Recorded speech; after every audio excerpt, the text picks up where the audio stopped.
What's going on, traders? Welcome to the channel. I'm John. That's Groot, who really likes those weird crackers. We trade options here. All right, AMC GME short squeeze. Man, woo! Here's what we need to watch for. So here's what we're looking at. Here's what we're going to check out. We're going to cover manipulation, the call options, and price and volume action. So we need to talk about that. But first and foremost, smash like. We need to tell the hedgies, tell the shorts that they are not in control. So every like, gonna prove that to them, gets it out to the community. I really appreciate it. And if you like income, we make weekly, monthly income here on the channel. You'll want to subscribe. So let's dive in.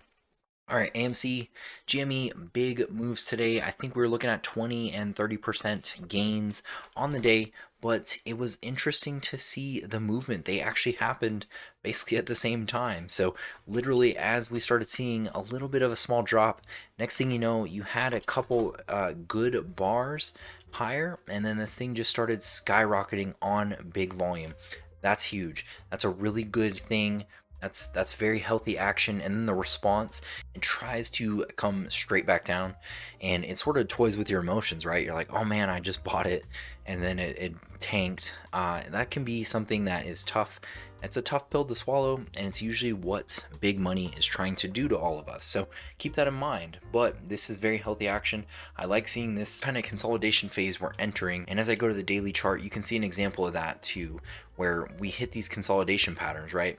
A big squeeze up higher a few months back in January, and then it consolidated for a few months while we waited for the whole meme stock situation to go through, and the next thing you know, boom, skyrocketed again. Big consolidation phase actually looks pretty similar, right? Like you see this pump lower, and it's like, oh, will this happen? Will this happen? And boom. So that's the same idea. We're actually getting to these early stages of the likelihood of something like this happening again. Just a question of when, how are we going to time that perfectly? No one has a crystal ball, not even myself. I'll be the first to admit that. But I can tell you what I'm definitely watching for. I want to see good volume days and up. I want to see 20, 30, 50, 100% gains on big volume, and that'll tell me we're entering the squeeze phase. We'll never know in real time officially, right? I'm air quotes officially, because what's going to happen, there's a T+2 reporting settlement. It's kind of like how banks settle like our checks, right? It's like 3 to 5 business days, same idea here with the T+2 settlement. So keep that in mind. We're looking good. A couple key areas I'm watching. We did sort of in a way test almost like a resistance level and bounce lower. So I think that's going to be kind of a big battleground here around this like 46, 47 range.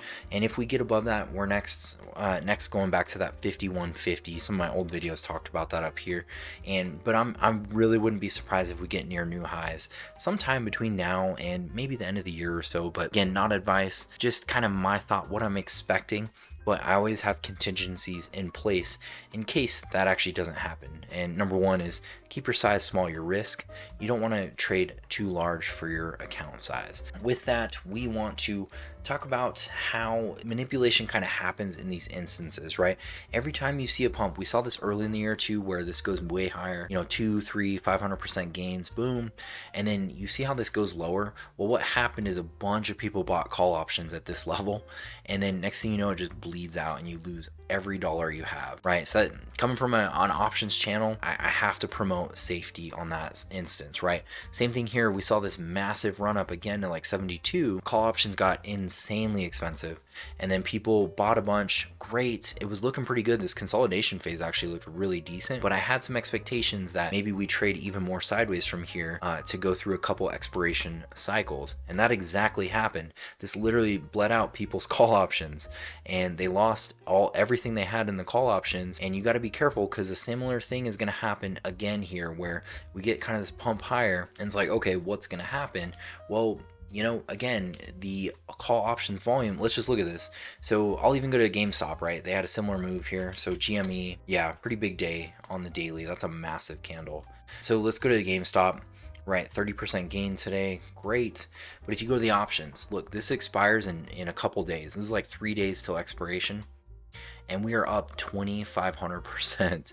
That is massive. 235 strike price. Congrats to anyone who's in on this. That's amazing. That's a massive gain. But for me, it's like, hey, should I buy this tomorrow knowing that it has inflated in value by 2,500%?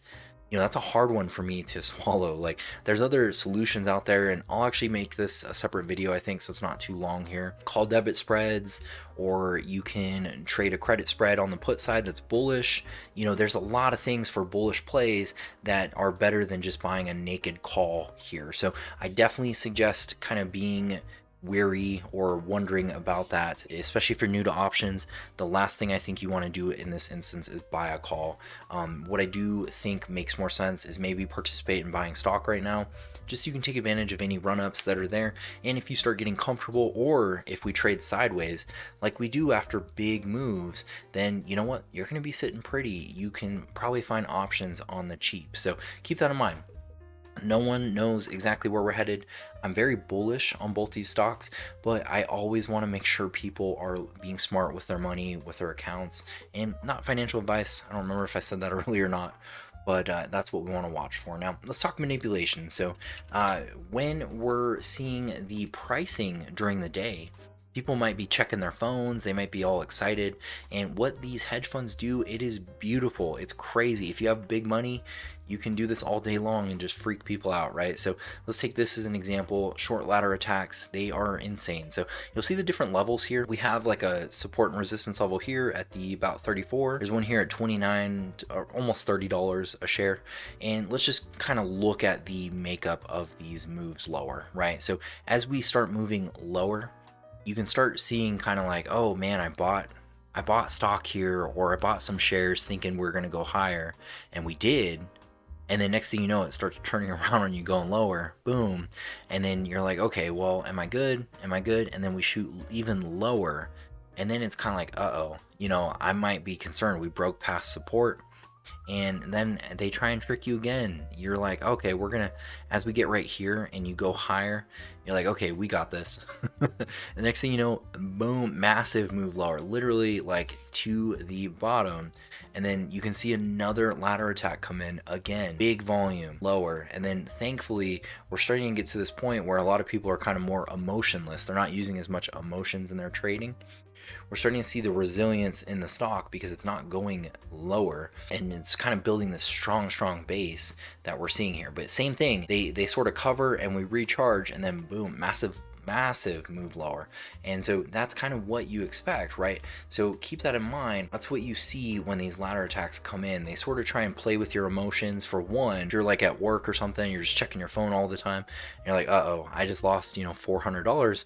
Well, you kind of haven't unless you've sold it, but that's the idea, is they're trying to get you to think like, oh, my wallet, my money, boom, boom, boom, like I'm so nervous. And as you get stressed like that, you probably sell. Or number two is your stop losses. If you're someone who sets like a 15, 20, 30% stop loss, they can drop the stock pretty quickly and take those shares, and then just then it runs back up, right? So same idea here. Someone who's getting in and they're seeing like, okay, I entered here. Let me go closer so you can see it. So it's like, hey, I enter here because we're near support, and this retest looks great. You enter, and then next thing you know, we break it, retest, and break lower. Well, the goal here is to hunt your stop losses and freak you out. Next thing you know, we reverse higher. And ever since then, we've gone from $30 a share all the way up to about 48 in the matter of, what, 7 days? No, less. So it's been about 5 days, and we have soared way higher. So that's kind of the key here to understand in this trade, in this setup. And it's really important that traders don't trade with their emotions here.